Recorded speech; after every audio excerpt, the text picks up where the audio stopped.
Dragon Ball is somehow still breaking records with no anime or manga ongoing right now. Bandai Namco just dropped their financial report for the 2025 fiscal year, and it's actually a pretty big one.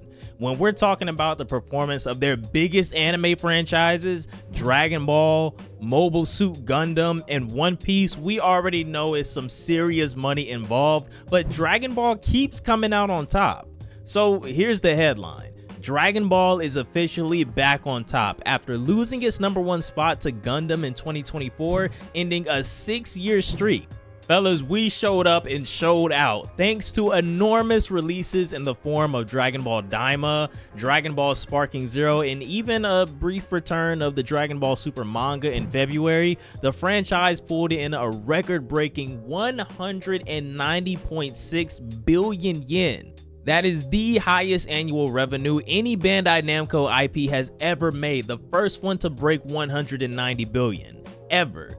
Coming in second, Mobile Suit Gundam also had a ridiculous year with 153.5 billion yen in revenue, thanks in part to its new anime series, Mobile Suit Gundam, bunch of letters, bunch of U's, and One Piece took the third spot with 139.5 billion yen, rounding out the top 3 in Shonen Jump pretty cleanly. What's wild is that all 3 of these franchises had their best years ever in terms of revenue.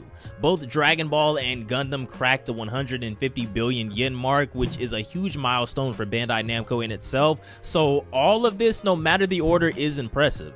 Now, as far as the future goes, some analysts are saying that hitting that big 200 billion yen mark in 2026 might be a little difficult, mostly in part to, some new international tariffs. So while 2025 was a massive win, the biggest ever, next year might bring some challenges. But regardless, huge year for Bandai Namco, huge year for anime, and honestly, huge win for us as well, because this just goes to show no matter how bad the drought might feel, Dragon Ball will always pull in those numbers when it's time.